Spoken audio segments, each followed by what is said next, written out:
Welcome to the Geekcentric podcast, and welcome to our spoiler-free review for What If Season 3. It's more than a linear path. It's a prism of endless possibilities where a single choice can branch out into infinite realities, creating alternate worlds from the ones you know.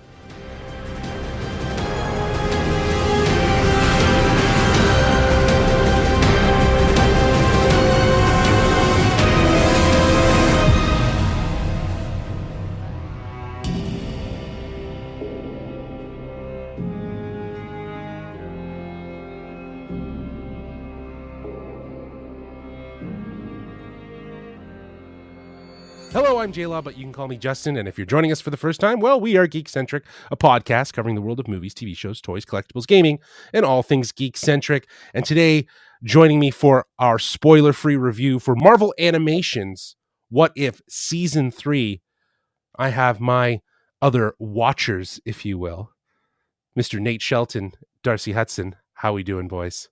What if? What if indeed? What if this was coming to an end? No, and actually, it is coming to an end. No, I don't believe you. What if it didn't, Justin? What if it just didn't? You know, I was just going to say, what if this is our last spoiler-free review for the year 2024? I think we're ending I on think a high this note. is. I think this is. Yes, we are, and we are ending like right at like the finish line, boys. Like we are days away from Christmas. We are late to the party on getting this because we're just so busy with holiday stuff. And with that said, I don't want to spend too much time being sentimental about the past seasons of this show. We do have some interviews that will be out probably in and around when this episode drops, probably a little bit later, just because of how busy I am with other stuff.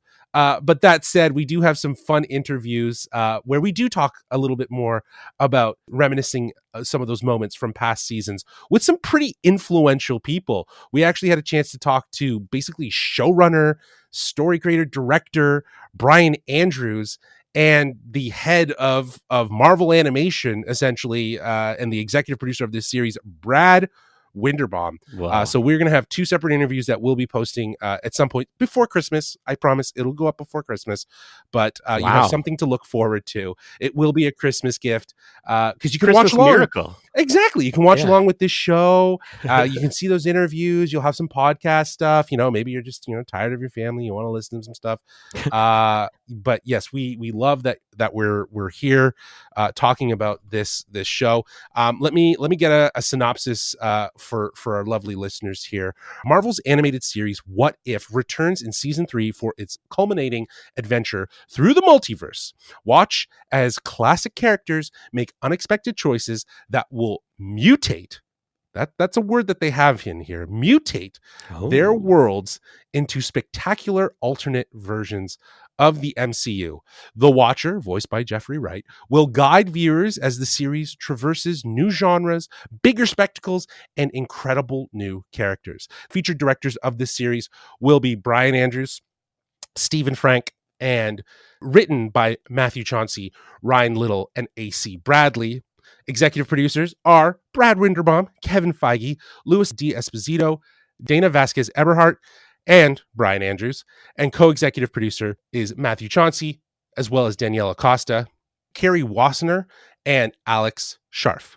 Now, as I mentioned, there are some reprising roles. This is a long list, so get ready here. We got Haley Atwell, Anthony Mackie, Sebastian Stan, David Harbour, Mark Ruffalo, Tiona Paris, Catherine Hahn, Kumail Nanjiani, Samuel L. Jackson, Seth Green, Lawrence Fishburne, Dominic Thorne, Simu Liu, Haley Steinfeld, Chris Hemsworth, Tom Hiddleston, Devery Jacobs, Michael Rooker, Karen Gillan, Tessa Thompson, Dominic Cooper, James Darcy, Josh Brolin, Oscar Isaac, Wyatt Russell, Walton Goggins, Clark Gregg, Emily Von Camp, Menger Zhang, Taika Waititi, Rachel House, Kat Dennings, Allison Seeley Smith, Ross Marquand, Gene Farver, Hamish Parkinson, Tom Von Lalore, and David Kay.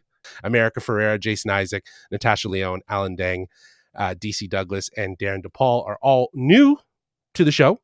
So but you could just Massive that cast list Jeez. alone is nuts, right? Justin, Okay. what if there was a universe where you didn't mess up any of their names? You know what I mean? Yeah, well, there is a universe that exists, and it's in an edited universe.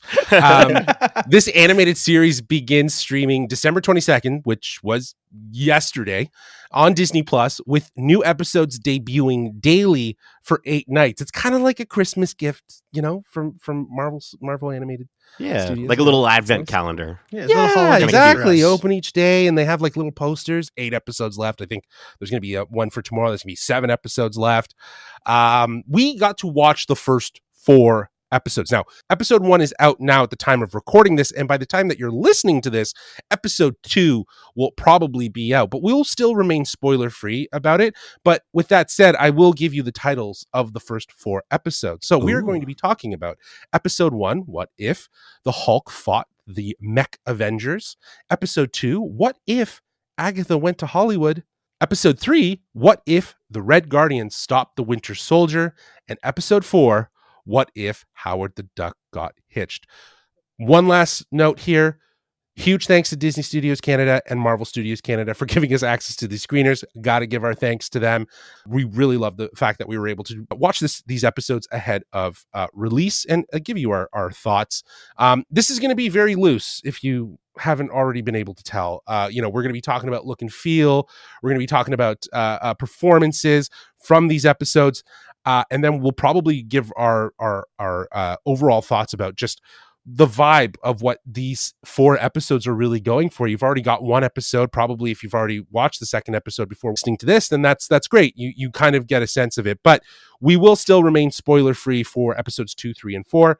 But with that, let's just talk about look and feel. Honestly, look and feel for me is fairly consistent from the past 2 seasons. The animation is top tier. It's what you expect. It's what kicked the whole animation side of Marvel off, really, in a lot of ways, right? And I think it's when you watch the interview that Nate and I did with Brian Andrews, he talks about finding that unique look and how it kind of was a hybrid between a illustrative style that kind of brought in 3D elements. So it does feel very familiar yet fresh at the same time. This is why these characters look the way they look. Sam Wilson, Agatha Harkness, Kingo, like the characters that you see, they look like them. That's purposeful. It's meant to feel rooted and connected to the MCU in a lot of ways. And I think they're doing the thing that they do best, is they're really merging visual spectacle. There's that word, Nate. Visual spectacle and just the idea off of your bingo list. Yeah, exactly. Visual spectacle from what you expect from the MCU into this animated world, and it matches really well. It's, again, even in these 4 episodes, you can see that consistency. It's like, this is easy for them at this point. Well, I'm gonna spoil just a little tiny thing from our interview with Brian Andrews. We were talking about the look and feel of this show, and one thing that blew our collective minds was that there was a thought or an intention at one point to do this kind of like a Star Wars Vision style, where each episode would have its own visual style. Different artists would come in, and obviously that would be incredibly expensive for the length of these episodes. Star Wars Visions, the episodes are much smaller. But I will say it is kind of fun. And if you've seen the first episode, you'll know what I'm talking about. We get little tastes of that in this season. And in both in the first episode and in the second episode, they do something really fun with sort of the very opening portions of it, where they sort of change around the opening banner of the Marvel logo in some really cool ways. So it is kind of really neat that we're at this stage in the 3rd season. Maybe final season, hopefully not, but probably for now at least. It's cool that we've gotten to this place where they can just really have so much fun with it and do anything. Anything is on the table here, and I think these first 4 episodes really exemplify that, even beyond the look and feel. Mhm. I think one of the reasons why I think they had to go with this was, consistent look and feel across these 3 seasons is to really tell this overarching story. It makes more sense for these characters to be interacting in the same animation style. It helps you feel like there's more connectivity to it, which is really good. But again, the fact that they come back to this 3rd season and they're instantly like off the get go, you're like, all right, this is what I'm getting into. This is what if. This is what it looks like, and they haven't missed a beat. They've only gotten better at telling the stories in these worlds. So again, look and feel is of course perfect. It's exactly what you expect from What If. Yeah, and I think to go hand in hand with look and feel, and you were kind of touching on it there, Nate, is that each episode, each season, sorry, each episode within the entirety of this series, it kind of embraces a genre, right? Like there's that use of blending genre into some of these episodes to give it a vibe.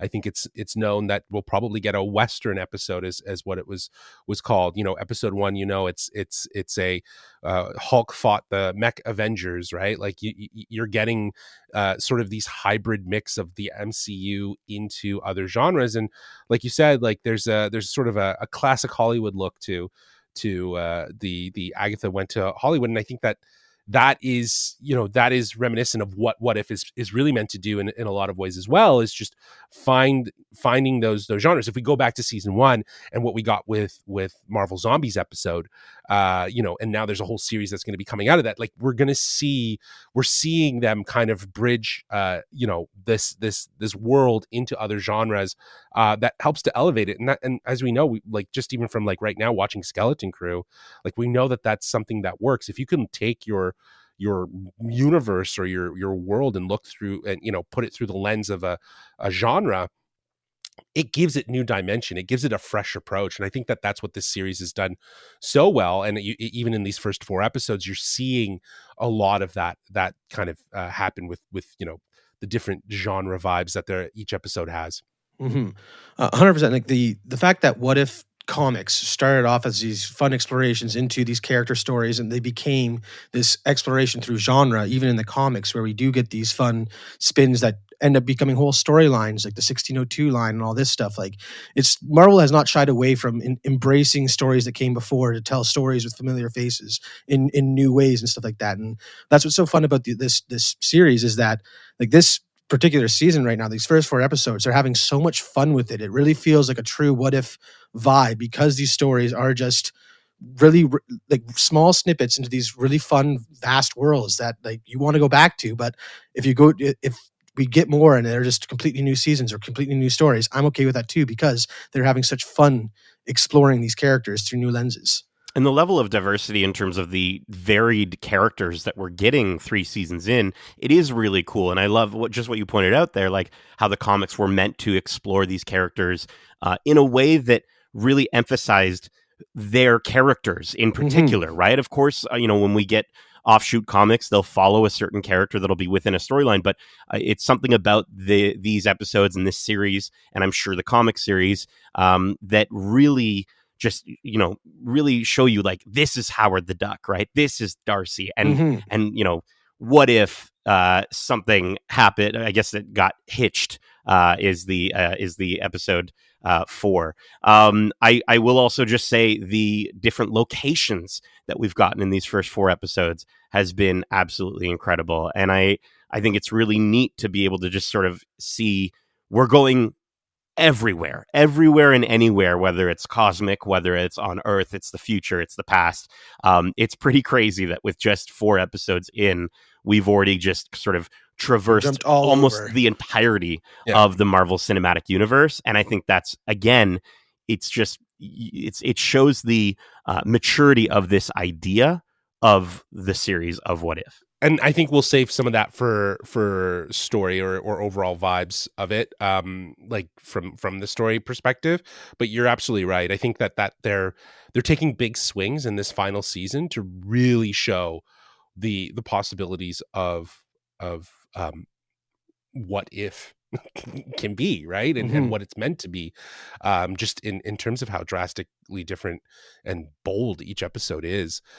Let's talk about the performances. I listed off a long list of characters or returning cast for at the top here, but you know, like in episode 1, we got Anthony Mackie, Mark Ruffalo, Tiona Perez, Sebastian Stan, and David Harbour. Episode 2, we got Catherine Hahn, Kumail Nanjiani, Dominic Cooper, James Darcy.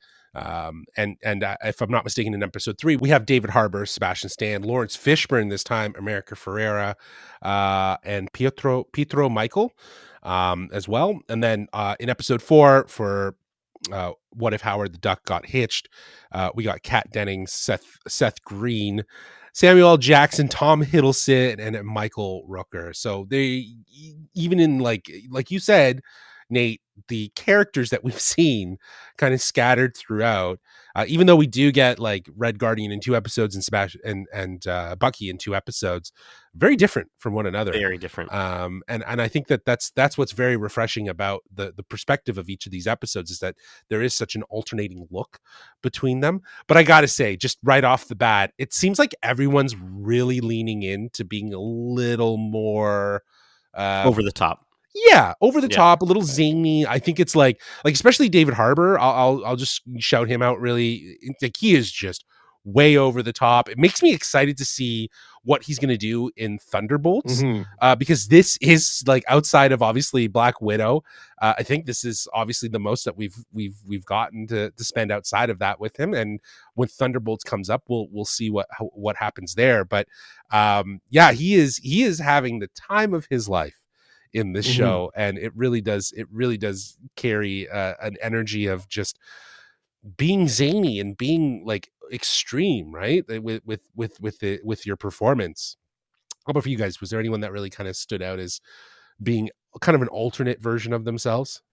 I mean, it's not so much an alternate version. It's just the fact that we have so much returning cast from all eras of the Marvel movies. It's so cool to see these characters that who's where we last saw them. We might not get the continuation of their story anytime soon, but these episodes are giving us another little window into another version of these characters that you wouldn't expect. Like I guess one of the standard episodes would be Seth Green and Kat Dennings, and their chemistry as Howard and Darcy is just such a fun little episode that, again, I never expected I wanted, but I am so glad that we got. Like I don't think anyone knew that they wanted that episode. Yeah, it was just so much. It's so delightful. Yeah, so delightful. Yeah. Well, and I think you get a performance from Tom Hiddleston that we have seen technically before in this series, but again, to your point, Justin, and to your point, Darcy, like getting to see either the most authentic versions of these characters, like with somebody like I think with Agnes or Agatha, or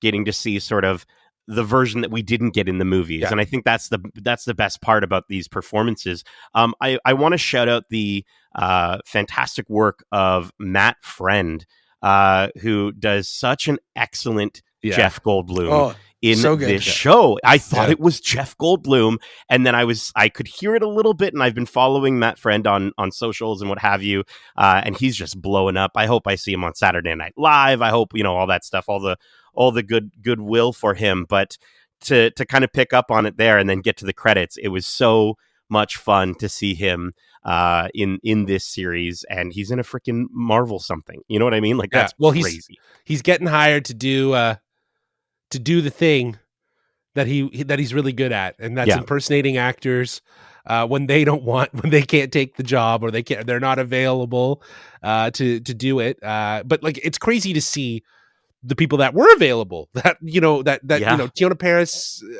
I was very surprised to see her. Makes sense, obviously. You called her out, Catherine Hahn.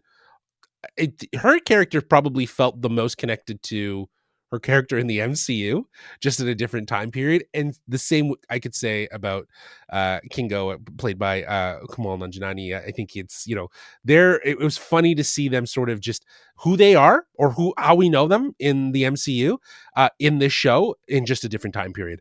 It was a lot of fun, and I really like that. But I think what's really nice is that there must be some, and I, again, in our interview with Brian Andrews, he kind of hints at the idea of what characters were on the table, and there's already been articles about them asking for characters, and Marvel saying, no, you can't use that, can't do this, and I know Beta Ray Bill was one that they really, really wanted, and he's talked about that numerous times.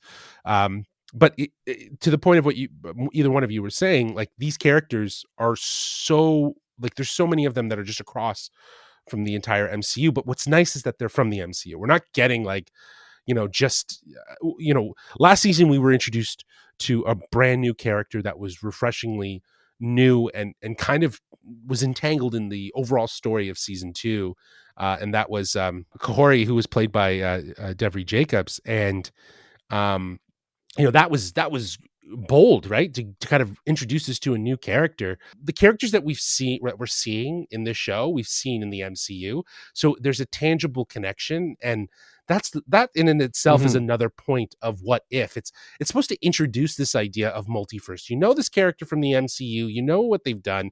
Here's a out of the box story about them in a whole other situation. Now you have something that you're sort of tangibly connected to, and you get to see an alternate version of them, and that makes sense. It makes sense that you would want to reference actual characters that have been in the sandbox of the MCU and bring them over. So I think the character list that they've selected, while it's vast and huge and it's endless, it's great that it's all from current, like the MCU proper. Well, and we haven't gotten many of the new additions to the cast quite yet, but right. So far the new additions are again just as they feel just as deserve to be there. Like the stories they tell with these new characters are just as engaging as the characters we've known for 15 years. So it's really cool how they handle the characters, and again, they all serve a purpose to this greater story in this vast universe that the Watcher's telling us. Yeah.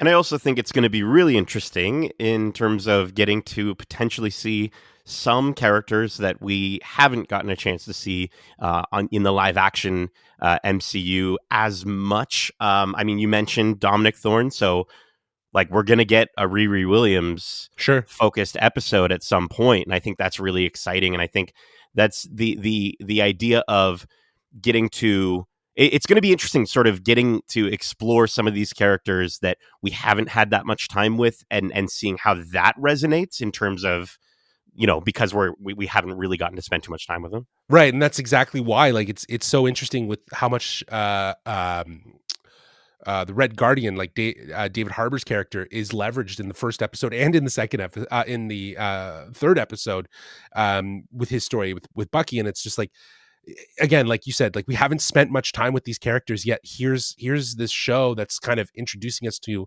other aspects of them, and then we're going to come back to them in live action at some point. So it's really interesting. I like the formula of it, and yeah, it's, for me at least, in all four, they're solid. But I will agree with Darcy, the chemistry between Kat Dennings and Seth Green and the Darcy and Howard the Duck episode was spot on. It was perfect. It was comedy gold, really, at the end of the day. Yeah. Oh yeah. Look, okay, let's talk about like story and vibe for these 4 episodes. And I think we were all sort of touching on it.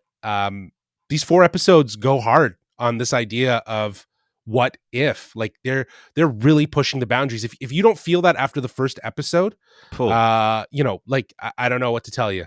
But like once you get to the second episode, you'll definitely start to feel it, because things are very, very different from what we know and love. But at the same time, like I said, the character portrayals seem fairly accurate, but the world is so different. They really are going the distance with this. They're being wild. They're being zany. You know what I mean? They're being incredibly bold. That Howard the Duck episode is a ton of fun. I loved it. So I feel like, yeah, like these 4 episodes, for me at least, it's proving what if is meant to do. It's to push the boundaries. It's to say like, let's go the distance.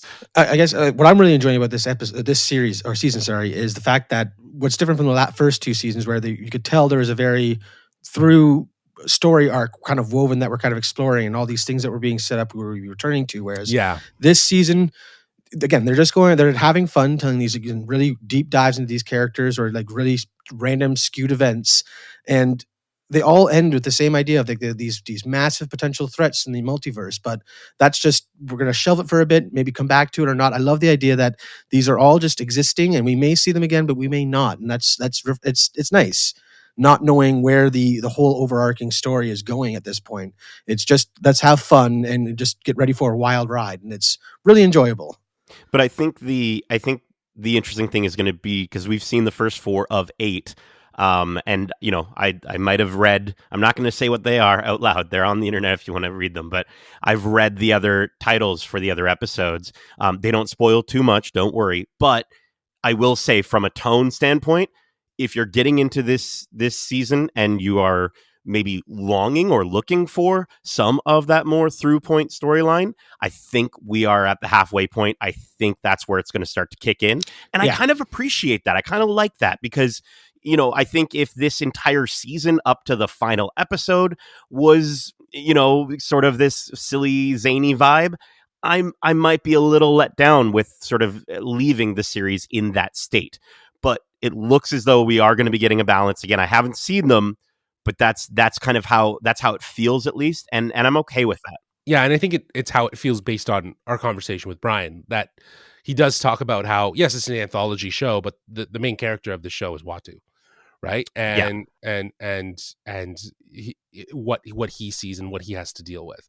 Mm-hmm. You're absolutely right, though, Darcy. Season 2 felt more like it was trying to, do the anthology thing, but have like some sort of overarching theme, especially with the introduction of Kohori and just this idea of what the multiverse is and the influence that it has. But here, they're definitely going with these first 4 episodes like anthology, like they're not intertwined yet, or you know what I mean. I feel like, as you were saying, Nate, as we get through the next 4 episodes after the Howard the Duck episode, I think we'll start to see some things start to kind of like lead into our final episode of episode 8. And I don't think I just have a really hard time after the insane final last few seconds of season 2. I have a really hard time thinking that they're not going to try to touch upon that or bring that in some way. And I'm looking forward to seeing, what if this series does have some ramifications coming back to the live action MCU. I mean, I wouldn't be surprised if we end up seeing that happen, just because, again, where we left off, live action multiverse, we saw Loki literally holding the world together. You got to think that he's aware of these multiple timelines that he's controlling. So, to see something like that, the waves of this show impact the universe leading into Doomsday and Secret Wars and all that, I think it's very possible that we will see the beginnings of that kind of start to kind of burn here, I guess. I think at the end of the day, if it doesn't, it at least has primed people to understand what the multiverse is, 100%. what it's meant to be in the MCU. And I think that in itself is enough for it to be tied back to live action, that they don't need to like obviously Watu would be great to see, but like they've already brought in Peggy Carter. We're already seeing those lines bleed, of course, but I'm just saying, like, in the sense of really having to say, like, oh, well, this ends here, now the live action is going to pick it up. I don't know if it needs to do that. I'm hoping it doesn't. I feel like what it needs to do is just give us a sense of more to come in other ways, if that makes sense. Do you know what I mean? Like, maybe not through this show, but the idea that the multiverse will be explored, because it is being explored on all fronts within television and within the movies and stuff like that. But yeah, I feel like this season, with these 4 episodes, they are pushing further than they've ever pushed before. I think they're getting a little wild, and I think that there's some really funny moments, and there's going to be some dark moments. I think that's going to be great, but there's obviously a sense of adventure throughout. So I'm excited to see what the other 4 episodes will bring. But with that said, we are not going to be giving a rating on these 4 episodes. We usually reserve that for the entire season. It's safe to say, though, that we really are vibing with it. We're enjoying our time with these 4 episodes. And I think if you're a fan of this series, you're going to enjoy it as well. But we would love to share with you what episode we are looking forward for you to see. Darcy, what's the episode you're looking forward to for people to see? Yeah, no, I did say I really enjoyed the Seth Green and Kat Dennings episode. I apparently am a big fan of just Bucky buddy cop adventures, because the Bucky and Red Guardian adventure we get in episode 3 is just so much fun. And again, exploring the Winter Soldier and his the brainwashing and all that stuff and how you bring him out of it. It's really cool to go down the route with that zany character that is Red Guardian. So it was a refreshing buddy cop with Bucky, considering we've gotten 2 others by this point. Right. And yeah, and absolutely, like you said, that genre style, the buddy cop, it totally works for that episode. But what's also really insightful is that, like you said, like we're going to see that interaction happen in live action in Thunderbolts, and who knows how that's going to play out, how different that dynamic's going to be from this one. So that's exciting to know, right? As well, like to see how that's going to translate in live action. That's exciting. Yeah, and I think if you really enjoyed that Die Hard episode, the Christmas episode that we got last season, I think the vibes are here as well. You're getting the 80s action movie vibes as well, and it's really, really fun. I think for me, it's the episode that if you're listening to this at the time we're releasing it, you can watch right now or maybe tonight or whenever it pops on Disney Plus, and that's episode 2. What if Agatha went to Hollywood?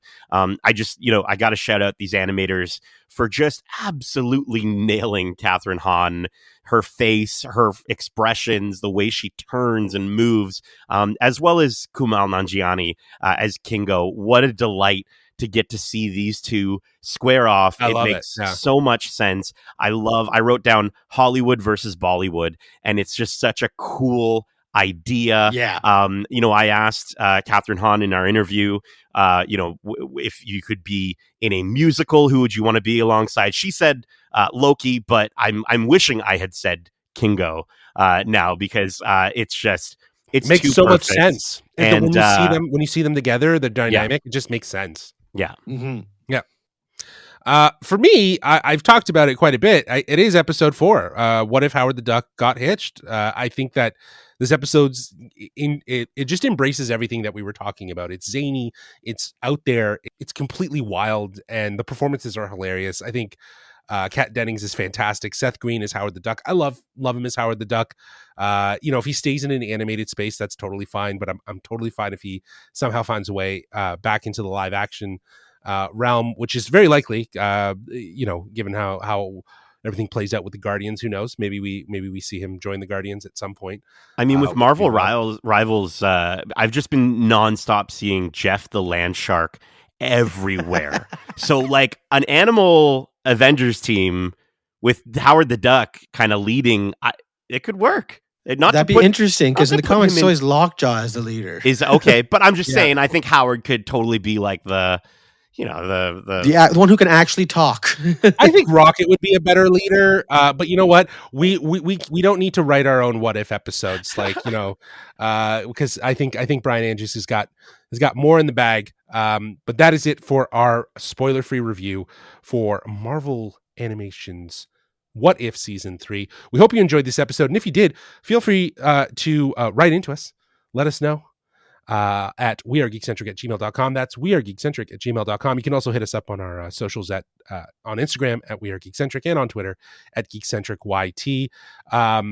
Keep in mind, we have a ton of other great episodes out now for you to enjoy, including a bunch of spoiler-free episodes, like our spoiler-free episode 4, Disney's Mufasa the Lion King, Kraven the Hunter, The Lord of the Rings, The War of the Rohirrim, as well as Pixar Animation Studios' Dream Production. All of those are spoiler-free and available right now on podcast feeds. But like I said, we have interviews coming, and we also have a whole ton of interviews out now. We have interviews with Aaron Pierre and Calvin Harris Jr. from Disney's Mufasa the Lion King. We also have Nate's interview with Canadian animator Rob Jennings from Pixar Animation Studios, Canadian animator, a lot of Canadian love in that show. It was great for Nate to have the opportunity to talk to him. I also have an interview out with Gaia Wise and Lawrence Wong Williams from Lord of the Rings, The War of the Rohirrim, as well as interviews with the cast and crew of Pixar Animation's Dream Productions, and interviews with the showrunners of Star Wars Skeleton Crew and the cast of Skeleton Crew, all available at youtube.com/geekcentric or on podcast feeds. So be sure to subscribe to us wherever you listen to podcasts. 2024 has come to an end with this. It's like a sort of like a penultimate finale, because we still have the interviews to post. But that said, 2024 has been good to us. We've done a lot. We've done a lot of reviews. done a lot of interviews, and we are very grateful for every opportunity that we get.